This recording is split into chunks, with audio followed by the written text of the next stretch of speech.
नमस्कार दोस्तों, मैं डॉक्टर पंकज आपका अपने YouTube वीडियो में हार्दिक स्वागत करता हूं। आशा करता हूं आप सब लोग स्वस्थ होंगे। दोस्तों, आज हम जिस टॉपिक के बारे में बात करेंगे उस टॉपिक का नाम है अस्थमा। दोस्तों, अस्थमा बहुत ही कॉमन समस्या है। इसके क्या क्या कारण होते हैं, अस्थमा के क्या क्या लक्षण होते हैं, इन सब के बारे में चर्चा करने के बाद हम कुछ ऐसी होम्योपैथिक दवाओं के बारे में बात करेंगे जिनको अगर हम अपने अस्थमा की कंडीशन में कुछ दिन अच्छे से यूज़ करते हैं तो अपनी सारी समस्याओं से पूरी तरह से ठीक हो सकते हैं। दोस्तों, अगर आप भी इस समस्या से परेशान हैं तो इस वीडियो को लास्ट तक ज़रूर देखें। ये आपके लिए काफ़ी इन्फॉर्मेटिव और बेनिफिशियल साबित होगी। दोस्तों, पहले बात करते हैं अस्थमा के बारे में। दोस्तों, अस्थमा को CPOD डिजीज़ की कंडीशन में गिना जाता है। CPOD का मतलब होता है chronic obstructive pulmonary disease. Chronic का मतलब होता है काफ़ी पुरानी, ऑब्स्ट्रक्शन का मतलब होता है रुकावट, पल्मोनरी का मतलब होता है लंग्स अथवा फेफड़े, और डिजीज़ का मतलब होता है बीमारी। ये बीमारी काफ़ी पुरानी होती है जो कि हमारी फेफड़ों से संबंधित होती है, जिसके कारण जो हमारे एयरवेज होते हैं जिनके द्वारा हम सांस लेते हैं उनके अंदर इन्फ्लामेशन हो जाती है। इन्फ्लामेशन के कारण जो हमारी एयर पाइप होती है उसके अंदर स्वेलिंग हो जाती है और जो एयर पैसेज होता है वो काफ़ी नैरो हो जाता है, काफ़ी पतला हो जाता है, जिसके कारण पेशेंट को सांस लेने में काफ़ी समस्याएं महसूस होती हैं। दोस्तों, जब ये कंडीशन शरीर में हो जाती है तो इस कंडीशन को अस्थमा कहते हैं। अस्थमा में पेशेंट को काफ़ी ज़्यादा कफिंग की कंडीशन पैदा होती है और इन्फ्लामेशन के कारण उसके एयरवेज के अंदर काफ़ी ज़्यादा म्यूकस इकट्ठा हो जाता है, जिसके कारण उसकी चेस्ट के अंदर काफ़ी ज़्यादा विजिलिंग साउंड प्रेजेंट रहती है। दोस्तों, ये कंडीशन अस्थमा की कंडीशन में काउंट होती है। दोस्तों, अब हम बात करते हैं अस्थमा के कुछ लक्षणों के बारे में। दोस्तों, जो अस्थमा का जो पहला लक्षण होता है वो होता है शॉर्टनेस ऑफ ब्रीथ। पेशेंट की जो सांस होती है वो काफ़ी छोटी हो जाती है। दोस्तों, जो दूसरा लक्षण होता है वो होता है चेस्ट के अंदर डिस्कम्फर्ट फीलिंग। कई बार पेशेंट को चेस्ट के अंदर काफ़ी ज़्यादा पेन महसूस होता है। दोस्तों, जो तीसरा लक्षण होता है वो होता है स्लीपिंग डिस्टर्बेंसेस। सांस छोटी होने के कारण पेशेंट को रात को सोते समय काफ़ी डिस्टर्बेंस महसूस होती है। दोस्तों, जो अस्थमा का चौथा लक्षण होता है वो होता है विजिलिंग साउंड। पेशेंट को कंटिन्यूस अपनी चेस्ट के अंदर सीटियों के बजने की आवाज़ सुनाई देती है, जिसको विजिलिंग साउंड के नाम से भी जाना जाता है। दोस्तों, अस्थमा का जो आखिरी लक्षण होता है वो होता है कफिंग कंडीशन। कफिंग कंडीशन के साथ पेशेंट को काफ़ी ज़्यादा विजिलिंग सेंसेशन अपनी चेस्ट के अंदर महसूस होती है। दोस्तों, अस्थमा को हम 3 तरह से देख सकते हैं। पहला अस्थमा है एक्सरसाइज इंड्यूस्ड अस्थमा। इस कंडीशन में जब पेशेंट ज़्यादा फिजिकल एक्सर्शन करता है या फिर ज़्यादा ठंड के संपर्क में आता है तो उसको अस्थमा की समस्याएं महसूस हो सकती हैं। दूसरा जो होता है वो होता है ऑक्यूपेशनल अस्थमा। जो लोग कहीं फैक्ट्रीज़ में काम करते हैं जहाँ काफ़ी ज़्यादा गैसेस और फ्यूम्स काफ़ी ज़्यादा मात्रा में होते हैं, उस केमिकल्स के संपर्क में जब ज़्यादा आते हैं तो ये कंडीशन पैदा हो सकती है। तीसरा जो होता है वो होता है जी इंड्यूस्ड अस्थमा। इस कंडीशन में जब पेशेंट को किसी पर्टिकुलर एलर्जन से काफ़ी ज़्यादा एलर्जी होती है, जब वो उसके संपर्क में आता है तो अस्थमा की कंडीशन पैदा हो जाती है। दोस्तों, अब हम बात करते हैं अस्थमा के कुछ कारणों के बारे में। दोस्तों, आज हम केवल मुख्य कारणों के बारे में डिस्कस करेंगे जिसकी वजह से अस्थमा हमें महसूस हो सकता है।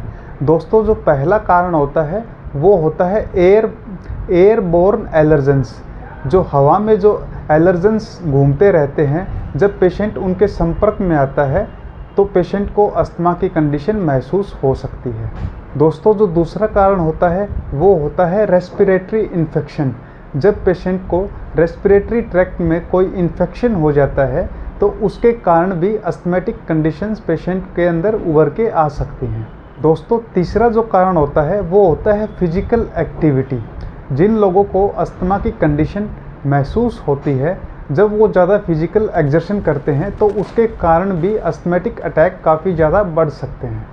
दोस्तों, जब पेशेंट किसी ठंडे एरिया में जाता है जहाँ पे ठंड के संपर्क में आ जाता है तो उसके कारण भी अस्थमेटिक दिक्कत पेशेंट को काफ़ी ज़्यादा महसूस होती है।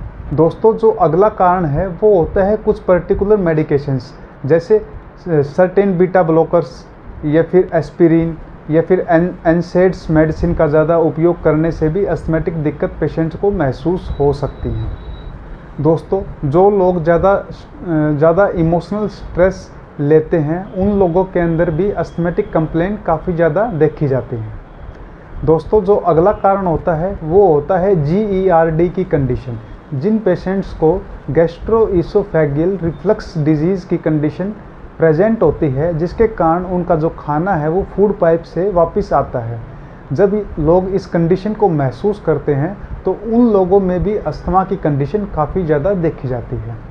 दोस्तों, स्मोकिंग के कारण भी देखने को मिलता है जो अस्थमैटिक पेशेंट होते हैं उनकी समस्याएं काफ़ी ज़्यादा बढ़ती हैं। दोस्तों, ये कुछ मुख्य कारण होते हैं जिनकी वजह से अस्थमैटिक समस्याएं काफ़ी ज़्यादा पाई जाती हैं और बढ़ने में देखी जाती हैं।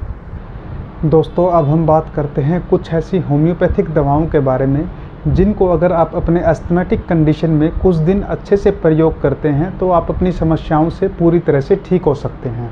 दोस्तों, आज मैं आपको एक होम्योपैथिक कम्बिनेशन के बारे में बताऊंगा जिनको अगर आप अपने अस्थमा की कंडीशन में अच्छे से बना के यूज़ करते हैं तो आप अपनी समस्याओं से पूरी तरह से ठीक हो सकते हैं। दोस्तों, इस कम्बिनेशन में कुछ ऐसी दवाएँ हैं जिनको आपको कैसे बनाना है और कैसे इनको लेना है इसके बारे में मैं आपको बताऊंगा। दोस्तों, जिन दवाओं के बारे में मैं बताऊंगा इन दवाओं को मैंने काफ़ी दिनों तक अपने पेशेंट्स के ऊपर यूज़ किया और देखा है कि इन दवाओं से काफ़ी अच्छे रिजल्ट्स मुझे मिले हैं। इन दवाओं को आप भी कुछ दिन अच्छे से यूज़ करेंगे तो अपनी समस्याओं से पूरी तरह से जल्द ठीक हो जाएंगे। दोस्तों, इस कम्बिनेशन में मैं आपको 5 दवाओं के बारे में बताऊँगा जिनको आपको कैसे तैयार करना है उसके बारे में बताऊंगा और कैसे आपको इन दवाओं को यूज़ करना है उसके बारे में बताऊंगा। दोस्तों, मेरे इस कम्बिनेशन की जो पहली दवा है उसका नाम है ब्लाटा ओरिएंटलिस मदर टिंचर।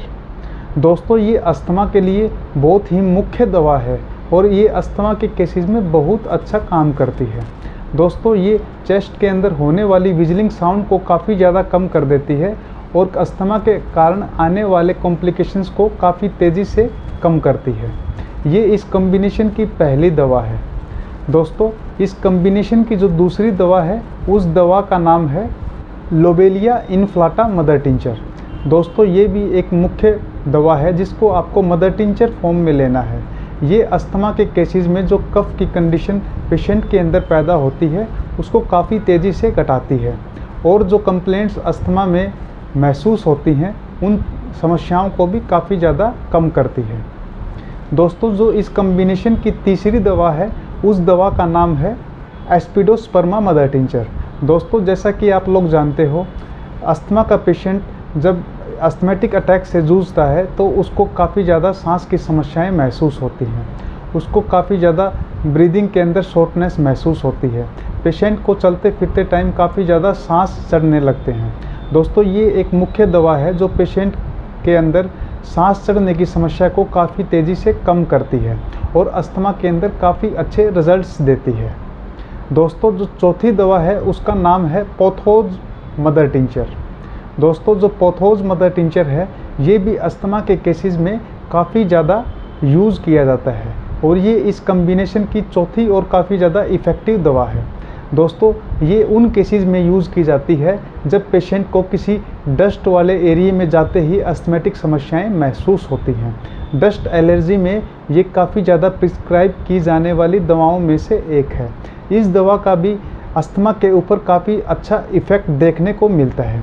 ये इस कम्बिनेशन की चौथी दवा है जो अस्थमा के केसेस को काफ़ी ज़्यादा कम करती है। दोस्तों, जो पांचवी और आखिरी दवा है उस दवा का नाम है इपिकोक मदर टिंचर। दोस्तों, ये एक ऐसी दवा है जो मुख्य औषधियों में से एक औषधि कहा जाता है जो कि अस्थमा के केसेस में यूज़ होती है।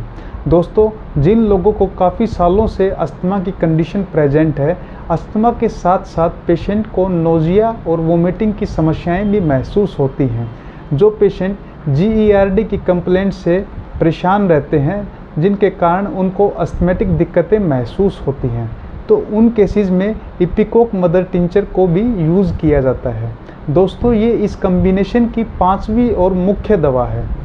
दोस्तों, इस कम्बिनेशन की ये कुछ 5 दवाएं हैं जिनको आपको इस कम्बिनेशन में यूज़ करना है। दोस्तों अब हम बात करते हैं आपको इस कम्बिनेशन को कैसे तैयार करना है। दोस्तों आपको इन 5 दवाओं को लेके आना है। 30 ml की फ़ाइल आप ले आना। इसके साथ आपको एक खाली फ़ाइल लेके आनी है जो कि 100 ml की हो। खाली बोतल 100 ml की साथ में लेके आनी है। आपने ध्यान ये रखना है कि जो बोतल आप खाली लेके आओगे उसके ऊपर ड्रॉपर वाला ढक्कन लगा हो। इन 5 दवाओं को आपको इक्वल अमाउंट में उस खाली बोतल के अंदर मिला लेना है। मान लीजिए आपने एक दवा को 20 ml लिया है तो आपको 5 दवाओं को 20-20 ml करके उस खाली बोतल के अंदर मिलाना है और मिलाने के बाद उसको अच्छे से हिला लेना है ताकि 5 दवाएं आपस में अच्छे से मिल जाएं और आपका कम्बिनेशन इस तरह पूरी तरह से तैयार हो जाएगा। दोस्तों अब हम बात करते हैं इस कम्बिनेशन को आपको कैसे यूज़ करना है। दोस्तों इस कम्बिनेशन को आपको दिन में 3 बार यूज़ करना है। दोस्तों इस कम्बिनेशन की आपको 20 ड्रॉप्स आधे कप पानी में पानी आपको गुनगुना लेना है, उसके अंदर 20 ड्रॉप्स आपने डालनी है। सुबह 20 ड्रॉप्स दोपहर को और 20 ड्रॉप्स शाम को लेनी है। दोस्तों 3 टाइम आपको इस दवा को यूज़ करना है। दोस्तों लगातार आप इस दवा को 1 महीने तक इस्तेमाल करें, आपको अपनी समस्याओं में काफ़ी ज़्यादा राहत मिलेगी। फिर अगर आपको अपनी समस्याओं में काफ़ी ज़्यादा राहत मिलती है और आपको काफ़ी ज़्यादा रिलीफ मिलता है तो इन दवाओं को आप लगातार 3 से 6 महीने तक कंटिन्यू करें। अगर आप इनको बिल्कुल अच्छे तरीके से 6 महीने तक लगातार इस्तेमाल करते हैं तो आप अपनी समस्याओं से पूरी तरह से ठीक हो जाओगे।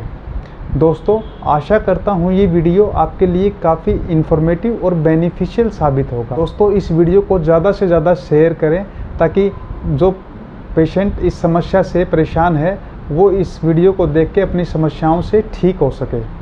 दोस्तों आशा करता हूँ आप सब लोग जल्द से जल्द स्वस्थ हो जाएंगे।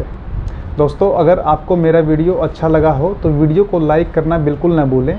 अगर आप मेरे चैनल पे नए हैं तो चैनल को सब्सक्राइब ज़रूर करें ताकि आने वाली और इन्फॉर्मेटिव वीडियोज़ आपको मिल सकें।